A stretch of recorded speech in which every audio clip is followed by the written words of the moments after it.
Assalamualaikum warahmatullahi taala wabarakatuh. Yang terhormat Bapak dosen dan Ibu dosen. Perkenalkan, nama saya Sudahnan, guru SKI di Madrasah Ibtidaiyah Al-Falah, Lenteng Barat, Lenteng Sumeneb, Madura, Jawa Timur.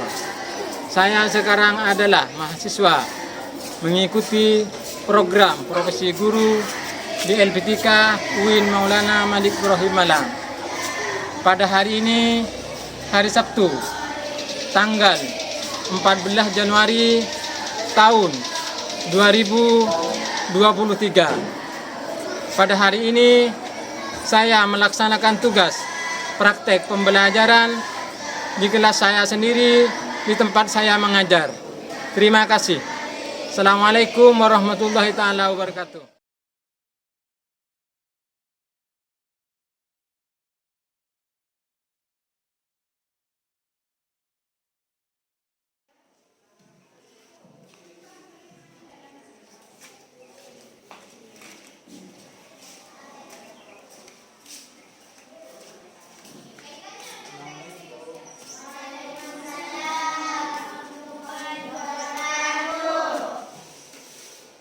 Selamat pagi anak-anak. Selamat pagi.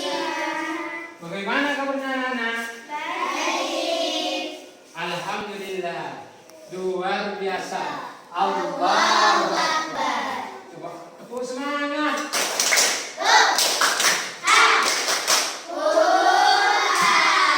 Tepuk bala.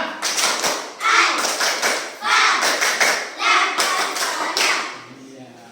Sekarang saya menemukan tepuk selamat pagi, selamat sore, selamat siang, selamat sore, selamat malam. Ini katanya tepuk selamat pagi, ini selamat siang, selamat sore, selamat malam. Coba sekarang tepuk selamat pagi, selamat siang, sore, malam. Iya. Coba sekarang ya, sebelum pelajaran dimulai, coba ada yang membacakan lagu Indonesia Raya. Coba sekarang pimpin oleh Yuk.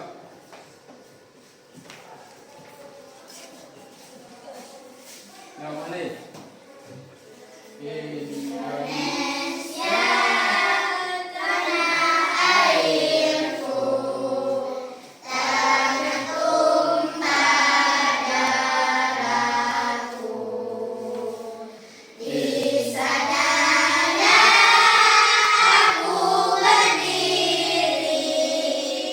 Yeah.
Desa apa?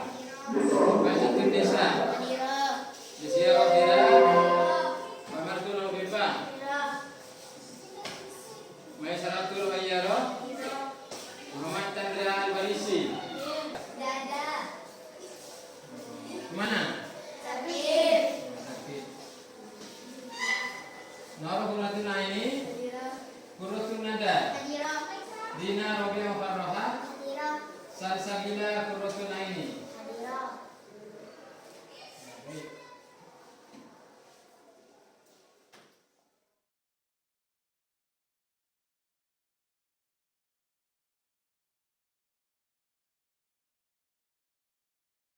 Anak, mari semuanya untuk menonton video ini, ya, menyaksikan dan mengamati pelajaran SKI di kelas 4 ini semester 2.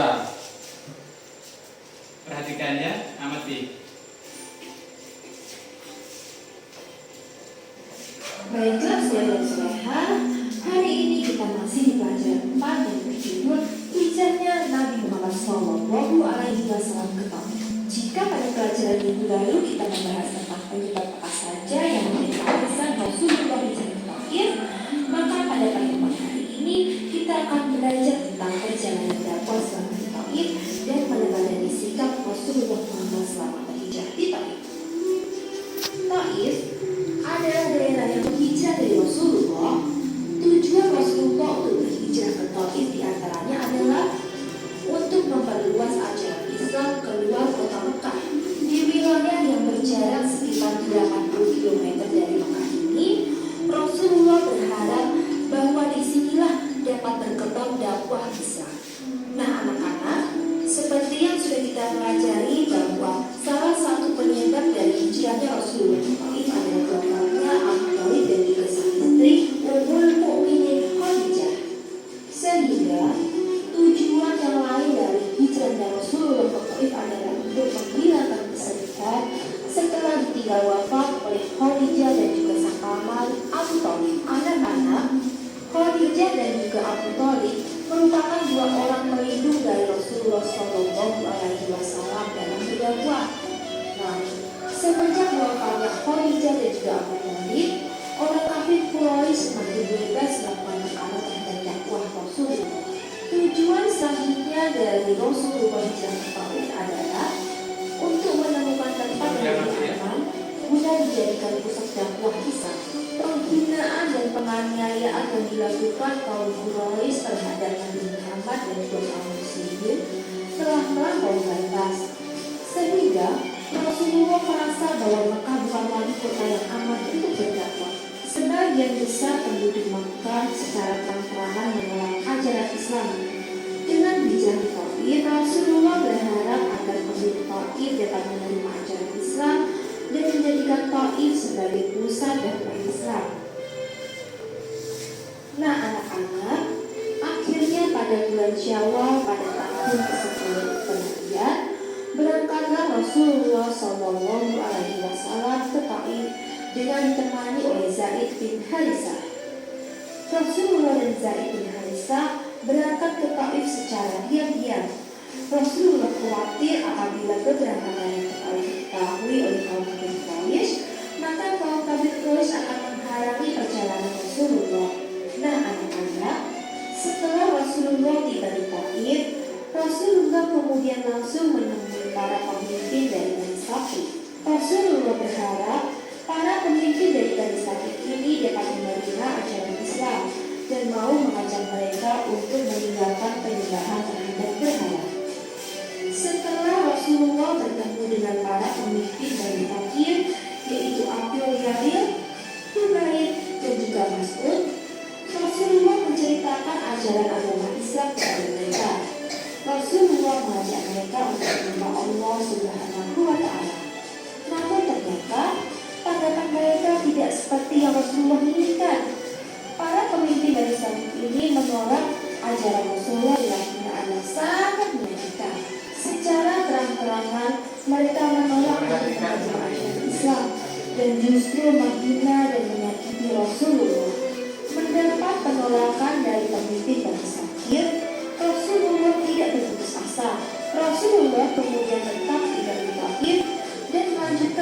beliau ditakluk selama 10 hari. Selama 10 hari, Rasulullah selalu berdakwah kepada penduduk Taif dan berharap mereka mau menerima ajaran Islam.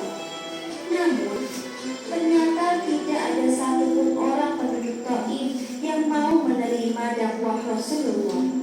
Penduduk Taif malah menolak dakwah Rasulullah dan melakukan penghinaan dan juga kekerasan terhadap Rasulullah.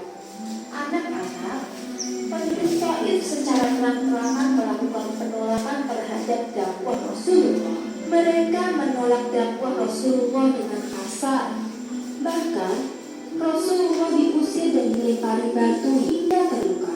Zaid bin Harithah berusaha keras untuk melindungi Rasulullah dengan dirinya walaupun saat itu Zaid sendiri sedang terluka. Zaid menjadikan dirinya sebagai tameng agar Rasulullah terhindar dari lemparan batu. Padahal Zaid sendiri sudah terluka kepalanya karena lemparan batu. Penduduk Taif terus melakukan kekerasan dan lemparan batu terhadap Rasulullah. Akibatnya, Rasulullah menderita luka-luka di badan dan kakinya. Anak-anak, dalam kondisi Rasulullah dan Zaid bin Harithah yang sudah terluka, penduduk Taif terus berusaha mengejar Rasulullah. Dalam pengejaran yang dilakukan oleh penduduk Taif tersebut, Rasulullah dan Zaid bin Harithah kemudian terpaksa mencari perlindungan di sebuah kebun anggur. Kebun anggur tersebut adalah milik Utbah dan Syaibah. Keduanya adalah putra dari Rabi'ah. Di kebun anggur tersebut, Rasulullah beristirahat dan berteduh. Sang pemilik kebun anggur pun melihat adanya 2 orang asing yang sedang beristirahat, yaitu Zaid bin Harithah dan Rasulullah. Kemudian, ia menyuruh tukang kebunnya yang merupakan seorang laki-laki untuk membawakan setangkai anggur kepada Rasulullah. Tukang kebun tersebut bernama Adas. Nah, anak-anak, inilah pertemuan Rasulullah SAW dengan Adas. Nah, Adas ini kemudian berbicara kepada Rasulullah. Adas memberikan setangkai anggur kepada Rasulullah. Kemudian Rasulullah pun menerima anggur tersebut sambil mengucapkan Alhamdulillah. Sebelum memakan buah anggur pemberian Adas, Rasulullah membaca Bismillahirrahmanirrahim. Anak-anak, mendengar ucapan Rasulullah itu, Adas merasa heran karena pasti Rasulullah bukanlah penduduk Taif, karena kata-kata itu tidak pernah diucapkan oleh penduduk Taif. Rasulullah pun yakin bahwa Adas bukanlah penduduk asli Taif. Kemudian Rasulullah menanyakan diketahui bahwa Adas adalah seorang Nasrani. Rasulullah pun kemudian bertanya, apakah ia mengetahui seorang soleh yang bernama Nabi Yunus? Adas pun merasa heran, lalu bertanya kembali kepada Rasulullah, mengapa Rasulullah bisa mengenal Nabi Yunus? Rasulullah pun kemudian menjelaskan bahwa Yunus adalah saudaranya. Ia seorang nabi dan juga Rasulullah pun seorang. Ayat Quran tersebut sama dengan apa yang telah dipelajarinya dari kitab-kitab terdahulu. Kemudian, Adas pun yakin bahwa orang yang ada di hadapannya itu adalah utusan Allah. Dan pun berislam di hadapan Rasulullah dan mengakui kenabian Rasulullah Muhammad. Anak-anak, setelah dirasa keadaan aman, Rasulullah dan Zaid pun kemudian keluar dari persembunyiannya di kebun anggur. Rasulullah dan Zaid bin Harithah kemudian pulang menuju Mekah dengan hati sedih karena gagal dengan dakwah di Taif.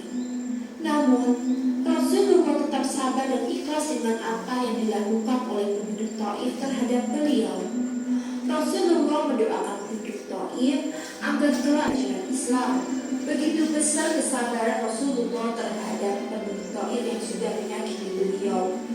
Rasulullah kemudian pun berdoa. Berikut adalah doa Rasulullah yang diriwayatkan dalam sebuah hadis oleh At-Tabarani. Ya Allah, aku mengadukan kepadamu akan kelemahannya kekuatanku dan sedikitnya daya upayaku pada pandangan manusia. Wahai yang maha penyayang dari sekalian penyayang, Engkaulah Tuhannya orang-orang yang merasa lemah, dan Engkaulah Tuhanku. Kepada siapa siapakah engkau serahkan diriku? Kepada musuh yang menghinaku, ataukah kepada keluarga yang engkau berikan kepadanya urusanku? Tidak ada keberatan bagiku, asal saja aku tetap dalam kerinduanmu. Dalam tanda itu, afiatmu lebih luas bagiku. Aku berlindung dengan cahaya wajahmu yang mulia, yang menyinari seluruh langit dan menerangi semua yang gelap. Dan atasnya lah teratur segala urusan dunia dan akhirat. Dari engkau menimpakan atas dirimu kemarahanmu, atau dari engkau turun atasku azabmu. Kepada engkau lah aku mengadukan urusanku sehingga engkau ridho. Tidak ada daya dan upaya melainkan melalui engkau. Anak-anak, betapa sabar dan mulianya hati Rasulullah. Beliau sangat pemaaf dan sayang kepada umatnya. Seandainya beliau mau, beliau bisa berdoa dan mengizinkan agar Jibril untuk membalas perlakuan Nabi Thaif, maka niscaya Nabi Thaif akan binasa. Namun Rasulullah tidak berlaku demikian. Begitu besar dan mulianya akhlak Rasulullah. Rasulullah pun ikhlas dengan semua perlakuan Nabi Thaif. Rasulullah malah mendoakan mereka agar kelak mereka akan menerima Islam. Baiklah anak-anak, sampai di sini ya pembelajaran kita hari ini. Hari ini kita sudah menuntaskan pembahasan tentang bab 4. Nah, baiklah, semoga pelajaran hari ini dalam menjadi teladan kita ya. Untuk itu, mari kita akhiri pembelajaran hari ini dengan bersama mengucap hamdalah. Alhamdulillahirabbil alamin. Wassalamualaikum warahmatullahi wabarakatuh. Demikian tadi video yang kita amati itu hijrahnya Nabi Muhammad SAW ke Taif. Apakah bisa sudah dipahami? Bisa?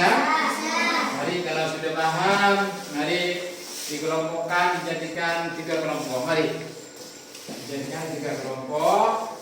Mari ini dikelompokkan jadi 3 kelompok. Ini kemudian ini jadi 3 kelompok. Diskusikan dengan temannya untuk mengerjakan soal. Ini laki-laki. Mari laki-laki ini dijadikan 2 kelompok.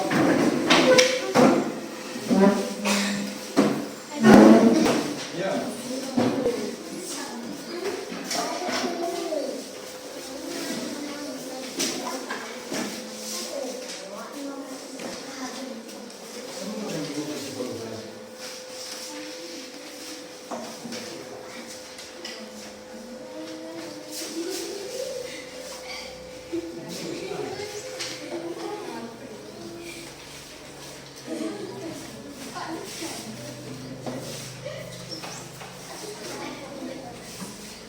Mari soal yang pertama, kelompok ini kelompok A, ini kelompok B, kelompok C ya. A, B, C.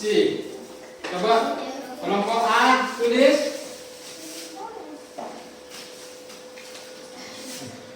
Kenapa nomor 1? Kenapa Nabi Muhammad SAW pindah ke Taif?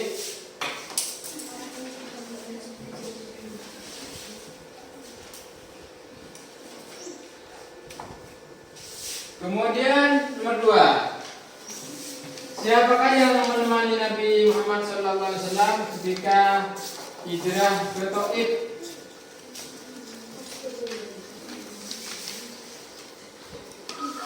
Ini kelompok B.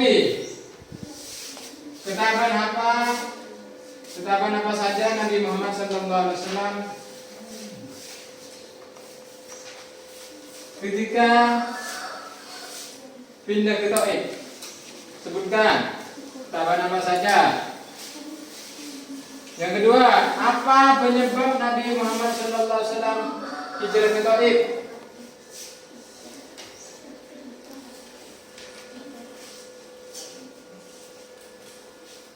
Ini kelompok C. Kapan berhijrah Nabi Muhammad SAW? Bersama siapa? Nomor 2, siapa saja yang ditemui Nabi Muhammad SAW sampai ke Taif? Kerjakan ya.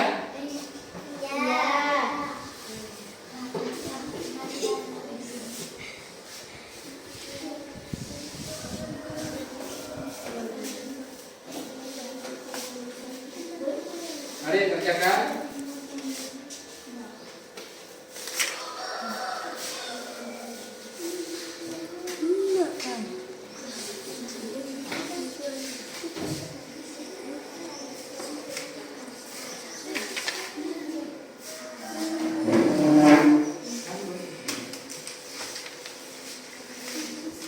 Siapa saja yang ditemui Nabi Muhammad SAW di Taif?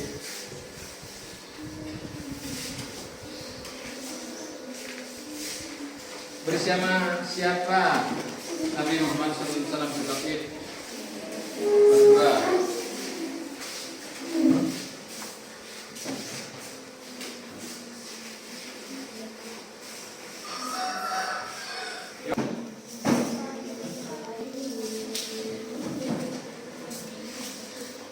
Ya, diskusikan kemana?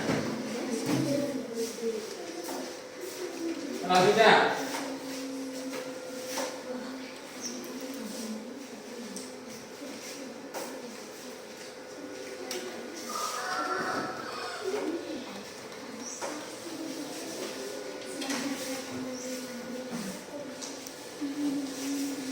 kelompok A. Ketuanya ya, ketuanya.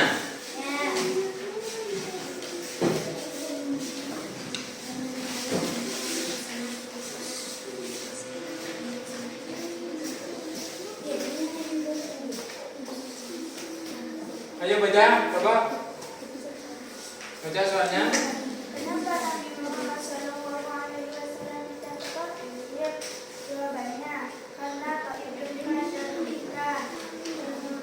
Siapakah yang menemani Rasulullah SAW ke Taif?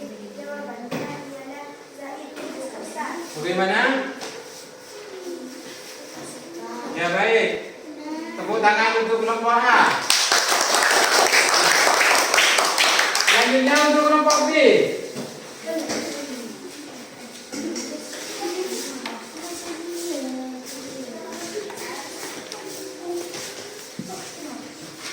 Coba baca soalnya.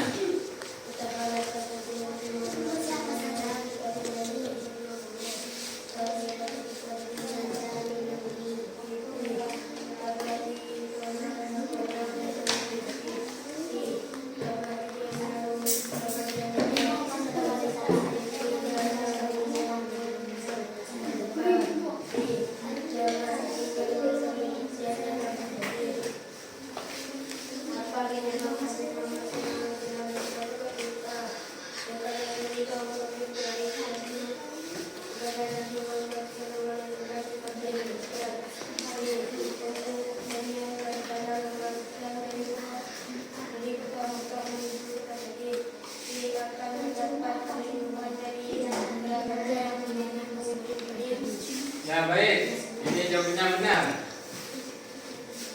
Mari duduk, kelompok C.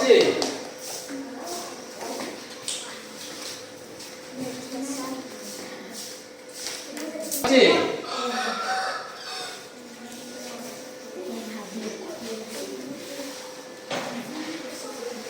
Ketuanya ke depan ya.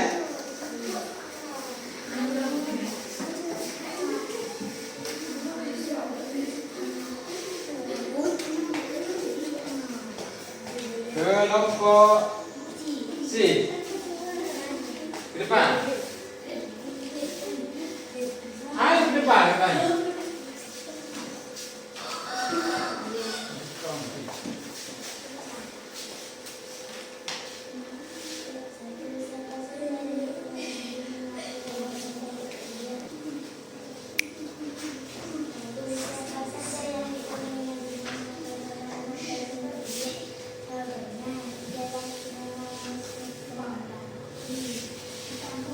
Ya, karena jawabannya ini benar, mungkin ada yang lain bisa memberikan pendapat? Siapa? Coba tepuk tangan untuk kelompok C.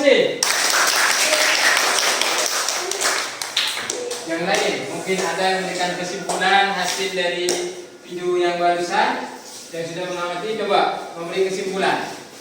Coba, ada yang bisa? Siapa orang? Ada berapa orang? Coba sekarang Kamu, saudari Tira, beri kesimpulan.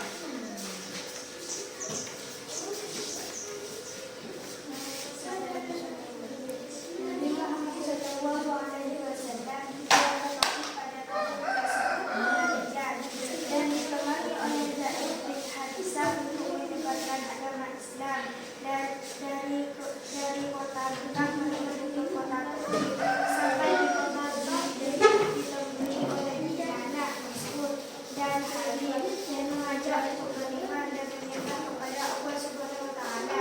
Mendengar ucapan itu orang-orang Taif dan pemimpin Taif menolak ajarannya. Orang-orang Taif dan pemimpin Taif mengusir dan melempar batu kepada Nabi Muhammad Shallallahu Alaihi Wasallam. Akhirnya Nabi Muhammad Shallallahu Alaihi Wasallam kembali lagi ke Mekah di tengah-tengah perjalanan karena lelah dan lesu berteduh di bawah pohon anggur. Kemudian ada anak yang bernama Adas mengirim anggur kepada Nabi Muhammad dan akhirnya Adas masuk Islam. Ada lagi yang bisa menyebutkan? Coba saudara Wafid.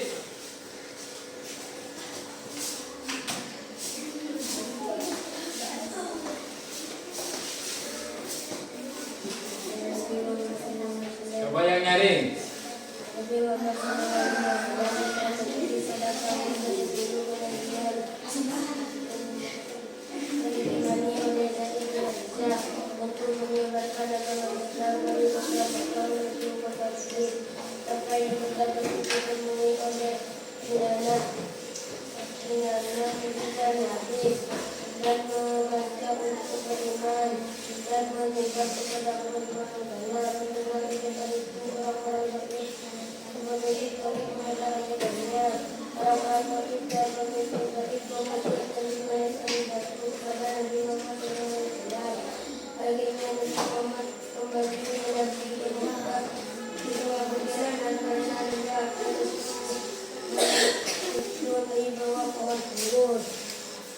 Kemudian ada anak yang bernama Adas mengirim anggur kepada Nabi Muhammad dan akhirnya Adas masuk Islam. Nah, ya.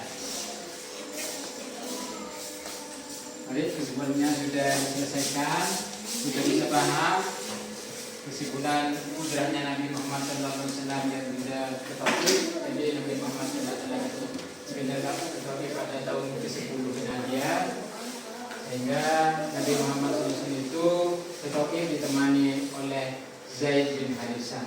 Akhirnya Nabi Muhammad SAW itu sampai di Taif ditemui oleh Abdul Jalil, ya, dan Kinana, Mas'ud dan Habib. Kemudian diajak untuk menyembah Allah, diajak untuk beragama Islam, sehingga ditolak. Akhirnya Nabi Muhammad SAW itu kembali lagi ke Mekah. Setelah kembali ke Mekah itu ada pohon anggur, berteduh di bawah pohon anggur, lesu dan payah.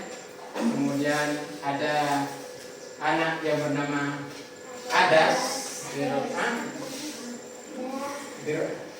adegan di Rabi'ah, maka Adas itu mengirim anggur kepada Nabi Muhammad dan dimakan oleh Nabi Muhammad itu. Setelah dimakan, maka Nabi Muhammad itu mengucapkan Bismillahirrahmanirrahim, dan setelah makan mengucapkan Alhamdulillahirrahmanirrahim, sehingga anak tersebut itu yang bernama Adas terkejut karena tidak pernah mendengar ucapan seperti itu, sehingga Adas itu masuk Islam. Itulah. Jadi inilah pelajaran SKI pada hari ini, yaitu Nabi Muhammad SAW berjaga tauhid. Pada minggu yang akan datang itu Isra Mi'raj Nabi Muhammad SAW.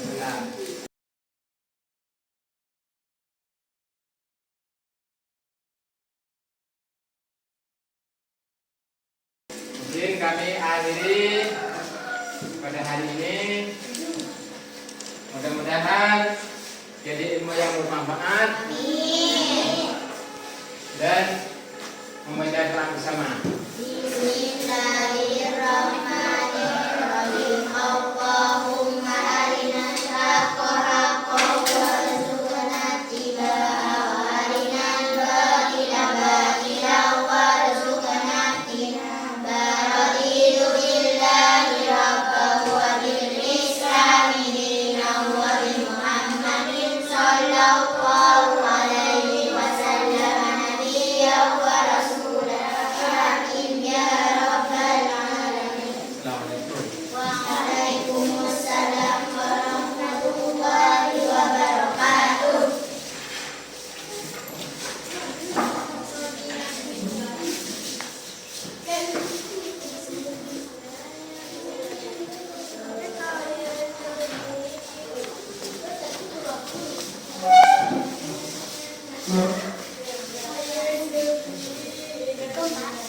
Assalamualaikum, Pak.